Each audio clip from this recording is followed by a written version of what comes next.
Hello friends, in this class we will see how to assign the loads on beams and how to assign the loads on columns, and we will see some manual calculations also, and we will assign the loads according to IS 875 part 1 and part 2, and we will see how to get the reinforcement, final reinforcement, and how to check the PMM ratio of beams and columns. So we will see first how to apply the wall loads on beams. We go on a 3D model and we have to apply the wall loads on this beam, on this beam, on this beam, and this beam. And we know that our height of the structure is 3.3 meter. Our height of the structure is 3.3 meter. So we will calculate the wall load. We will go in a Word file. We have taken the wall thickness as 0.23 meter. The wall thickness is 0.23 meter and the height of the wall, as we know, it is 3.3 meter, and the depth of the roof beam, it is 375 mm, that is 0.375 meter. So, and the density of the brick is 18 kilonewton per meter cube, and we have taken this 18 kilonewton per meter cube from IS 875 part 1. We will go in IS 875. You see here in IS 875 part 1, on page number 5, it has given the dead load for building blocks. We will see for this is lime based solid block, it has given 8.65, and for a hollow open closed cavity concrete block, so our block is a solid concrete blocks, it is 17.65. so we have taken 18 kilonewton per meter cube. So you will find all the dead loads in IS 875 part 1, and for this we have to see in page number 5 the unit weight of a different building materials, that is the different blocks. You go here, you see in kilonewton unit weight of a different building material. It is given in IS 875 part 1 page number 5. You can select from here whatever building material you are choosing. And next, this is the thickness of the wall, that is 0.23 meter is the thickness of the wall and 3.3 meter is the height of the wall. From this we have to deduct 0.375. This is the depth of the beam, that is the depth of the roof beam, and this is the unit weight, that is the 18. So after multiplying we will get 12 kilonewton per meter, and we have to apply this on our ETABS model. So we will go in our ETABS model and we will see how to apply the wall loads. So before applying the loads, we have to first define the loads. So we'll go in define, and we'll go in load patterns. Here we see dead load. For a dead it is 1, and next we have to define the live load. We'll type live here, and we'll select type of load is live load, and the self multiplier is 0, and we'll add a new load. Now we have already defined dead load. We have to define here live load. So live load will take live and self multiplier is 0, add a new load. So our live load is now defined, and next we define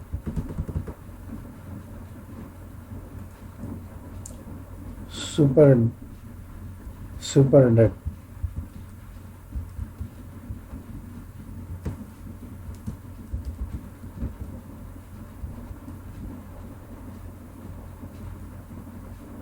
We'll select from here super dead load, add a new load, and we'll click OK.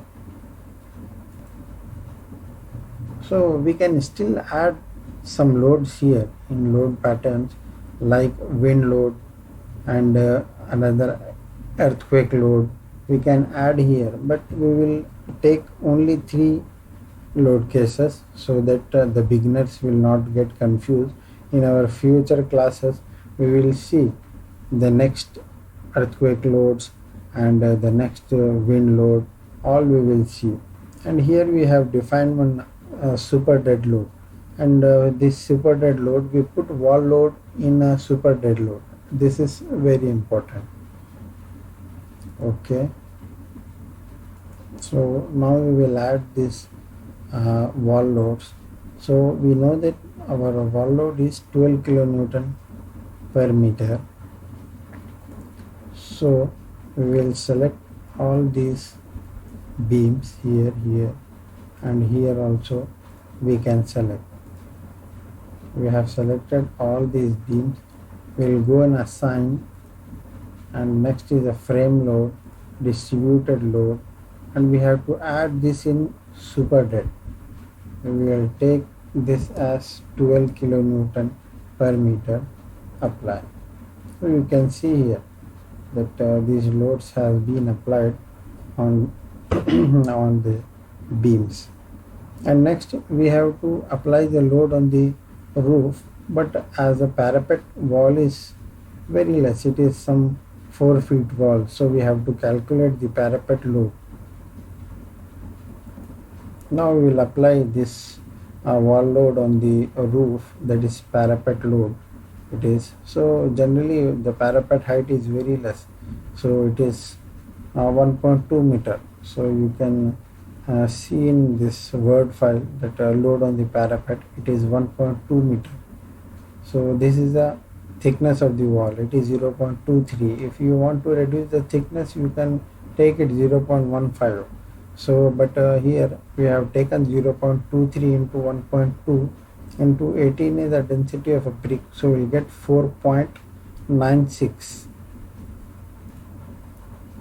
So we will go in ETABS and we will apply this 4.96 on our roof,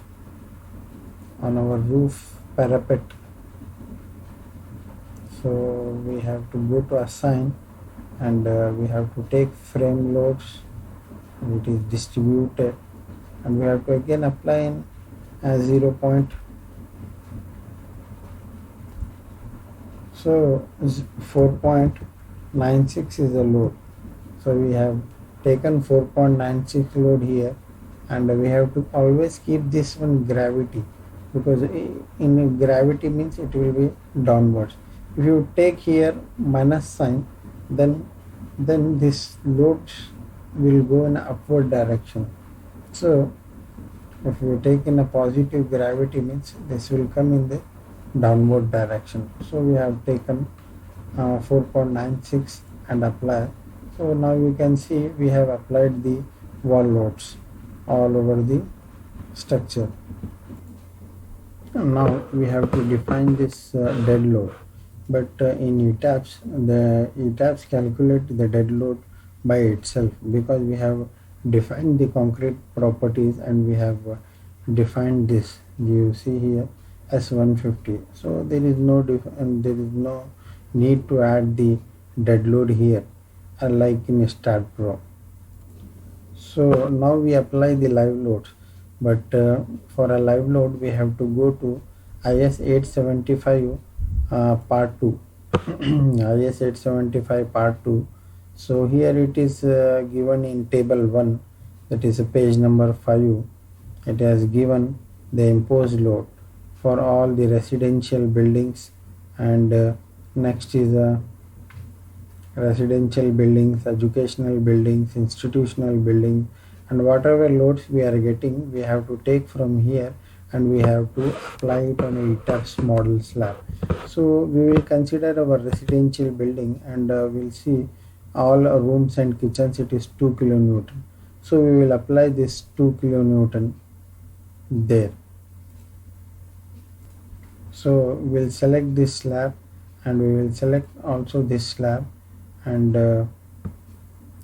next go to assign. Now go to assign. Now we have to take shell loads.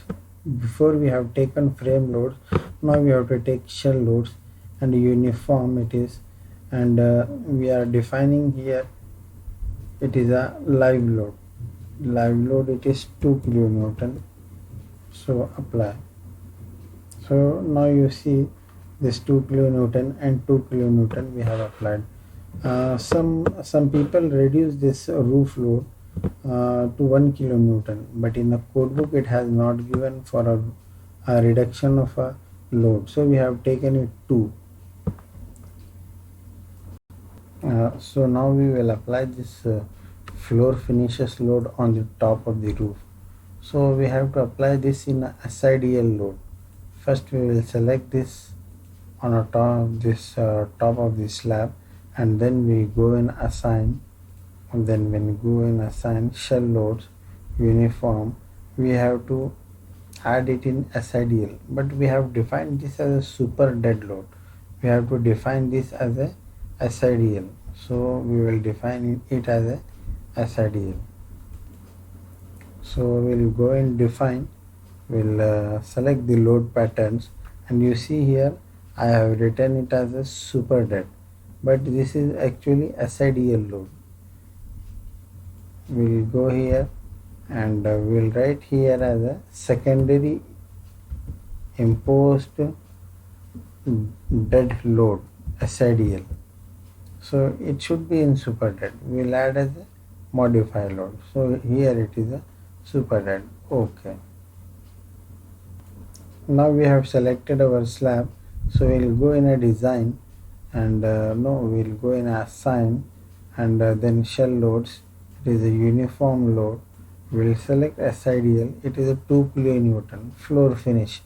So whatever we add on a roof, based on that we have to select this value. It is a 2 kilonewton. Apply.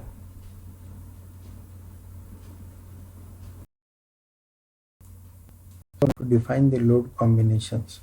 So for defining the load combination, we go and define and select load combinations, and now here we will take the add new combination.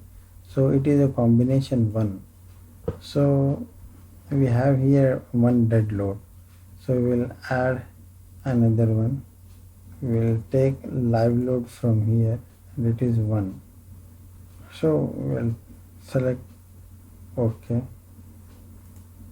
and next again we will take add a new combination, and it is a combination 2. So now here for that we have to take 1.5. It is the ultimate load, and next we will click add, and for next we will take live. So we will take here 1.5 for this, and for this we use the designing. For designing of beams and columns we take combination 2. We will click OK, and we will click OK here. So even if we do not make the load combinations here, the ETABS will automatically generate the load combinations by itself based on what loads we have defined, that is a dead, live, earthquake, wind load. The ETABS will define by itself, but this is a small structure, so we have defined it by ourselves. So you can directly click that add the default combination, and the ETABS will generate the combination by itself. But I have shown you how to make the combination, that is a combination 1 and combination 2. This combination 1, it is used for footing reactions, and this combination 2, it is normally used for this beams and columns, steel and reinforcement, because it is a ultimate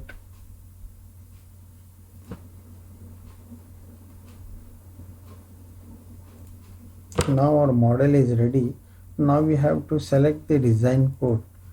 We will go in design, and we will select the concrete frame design, and from here we will go to the view or revise the preferences. So here we have taken the design code as IS 456, so we can take any one.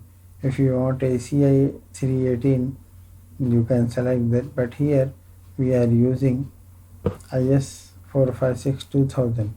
So here gamma steel value is 1.15, gamma concrete value 1.5, live load reduction factor is 0.75.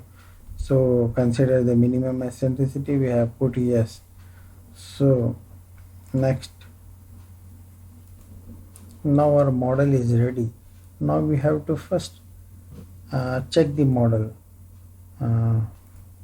We'll check from here. We will select all these and we will click OK. Model has been checked, no warning messages were generated. So if some mistakes are there, like beams are there on beams or two beams are there, so we have to remove that. It will show a message here, but it is a small model, that's why no mistakes are there and no warning messages are there. So now we will take the design combination, we will go in design and we'll see it from here. That is a concrete frame design, and here you select the design combination. We'll take this, both of them here like this. Now this is a design combination. Okay, now our model is ready, and now we have to run the model. We'll run from here, from this side log.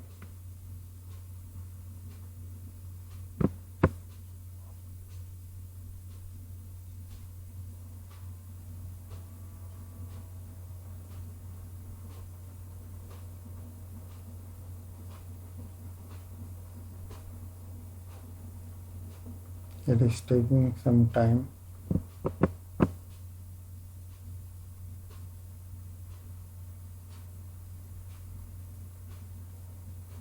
Yes, it is completed. Now we can see the animation of this. Start animation. You see,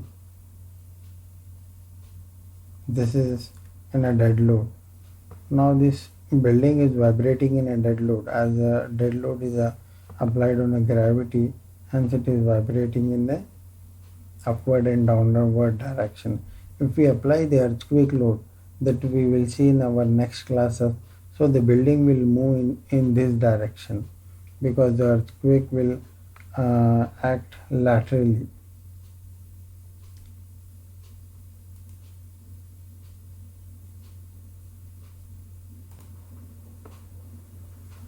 And now we will go in design and we will select concrete frame design and start the design check. And now it is designing the structure. So now you can see that this is 690, 690, 690, 690. All the members are passed. If some members show the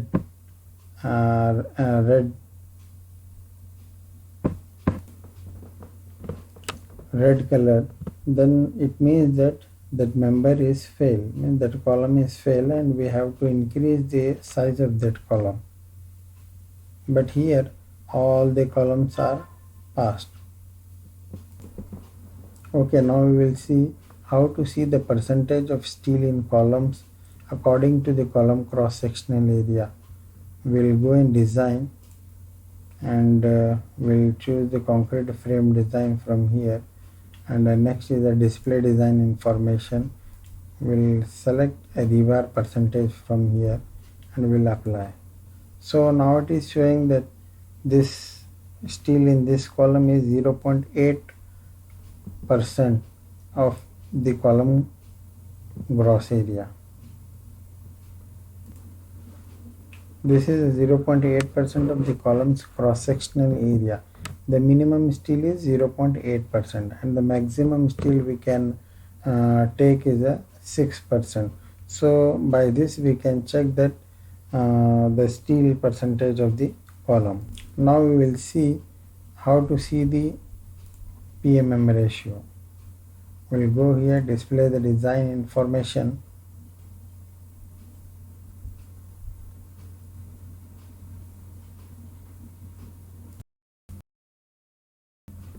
For PMM ratio, we have to click here and we have to check from here. This is the PMM ratio.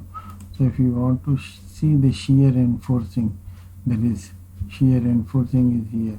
You click on this and you will click on apply.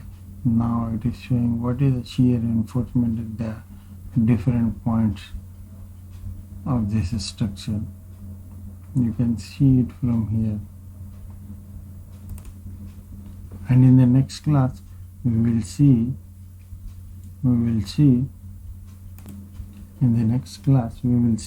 how to apply the wind loads and the seismic load on this small structure, and later on afterwards we will take one big structure, some G+10 story, and we will study on that. So thank you guys for watching this video. Please subscribe my channel.